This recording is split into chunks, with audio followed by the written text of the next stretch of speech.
Welcome to studio Tamil. எல்லாத்துக்கும் வணக்கம். Bus guys, ரீசெண்டாக பார்த்தீங்கன்னா சோஷியல் மீடியா ஃபுல்லாக விடாமுயற்சின்ற ஹேஷ்டாக் வந்து செம்ம ட்ரெண்ட் ஆகிட்டு இருந்தது. எல்லாம் பார்த்துருப்பீங்கன்னு நினைக்கிறேன். ஸோ நம்ம ஏகே பார்த்தீங்கன்னா விடாமுயற்சி படத்தோட ஃபைனல் ஷெட்யூலுக்காக அஜர்பைஜான் கிளம்பிட்டாரு.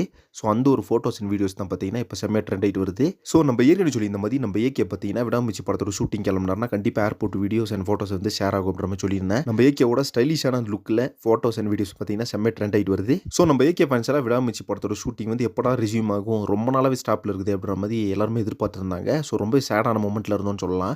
குட் பேட் அக்லி படம் வந்து என்னதான் ஸ்டார்ட் ஆயிருந்தாலும் விடாமுயற்சி படத்தோட அந்த எக்ஸ்பெக்டேஷன் அப்படின்றது வேற லெவலில் இருந்துச்சு நம்ம ஃபேன்ஸ் எல்லாத்தையும். ஸோ இந்த படம் ஸ்டார்ட் பண்ணதுலேருந்தே படத்து மேல இருக்க அந்த எதிர்பார்ப்பு, ஏன்னா டைட்டிலும் பார்த்தீங்கன்னா வேற லெவலில் இருந்துச்சு. அதேமாதிரி இந்த படத்தை மகிழ் திருமணி வேற டைரக்ஷன் பண்ணுறாரு. ஒரு புது விதமான காம்போ வேற. லைக்கா ஃபர்ஸ்ட் டைம் பார்த்தீங்கன்னா படத்தை ப்ரொடியூஸ் பண்ணியிருக்காங்க அப்படின்ற மாதிரி அந்த எக்ஸ்பெக்டேஷன் அப்படின்றது பார்த்தீங்கன்னா வேற லெவலில் இருந்துச்சு. ஸோ இந்த படம் பார்த்தீங்கன்னா நம்ம எதிர்பார்த்து தகுந்த மாதிரியே ஷூட்டிங் ஸ்டார்ட் பண்ணாங்க. அதே மாதிரி பார்த்தீங்கன்னா வெதர் கண்டிஷனால பார்த்தீங்கன்னா மறுபடியும் சென்னை ரிட்டர்ன் ஆனாங்க. நிறைய அந்த இஷ்யூஸ் பார்த்தீங்கன்னா படத்துக்கு போயிட்டு இருந்துச்சு.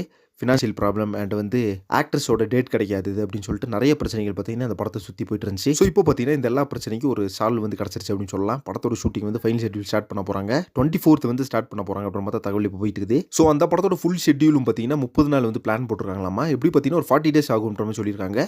இதில் பார்த்தீங்கன்னா கண்டிப்பாக ஒரு ஃபைட் சீக்வன்ஸும் இருக்குது. அதை பார்த்தீங்கன்னா நம்ம சென்னையில் செட் போட்டு எடுக்கலாம் அப்படின்ற மாதிரி சொல்லியிருக்காராமா. வெயிட் பண்ணி பார்க்கலாம். ஸோ அடுத்ததாக பார்த்தீங்கன்னா நம்ம ஆக்ஷன் நீங்கள் அர்ஜுன் அண்ட் த்ரிஷா மேம் இவங்க 2 பேரும் பார்த்தீங்கன்னா கிளம்பி போயிருவாங்க. ஸோ இவங்களுக்கான அந்த காம்பினேஷன் சீன்ஸ் இருக்குது. அது மாதிரி படத்தில் இன்னும் நிறைய சீக்வன்ஸ் பார்த்தீங்கன்னா அந்த ஆக்ஷன் சீக்வன்ஸ் அப்படின்றது நிறைய இருக்குது அப்படின்னு சொல்லியிருக்காங்க. அண்ட் படத்தோட அஃபிஷியல் அப்டேட் ஃபர்ஸ்ட் லுக்கை பொறுத்தளவுக்கு நம்மளுக்கு கண்டிப்பாக ஜூலையில் எக்ஸ்பெக்ட் பண்ணலாம் அப்படின்னு நான் நினைக்கிறேன். வெயிட் பண்ணி பார்க்கலாம். வைஸ் அதோட அப்டேட் வந்து கிடைக்குது அப்படின்னு சொல்லிட்டு ஷூட்டிங் முடிஞ்சதுக்கப்புறமா ஃபைனலாக நம்ம ஏகே பார்த்தீங்கன்னா அஜர்பைஜான் கிளம்பிட்டாரு. ஸோ இதை பற்றின உங்கள் ஒப்பீனியன் சொல்லிட்டு கமெண்ட் பாக்ஸில் மறக்காம மென்ஷன் பண்ணுங்கள். நெக்ஸ்ட் ஒரு சேனல் வெயிட் பண்ணுறேன். Thank you very much friends.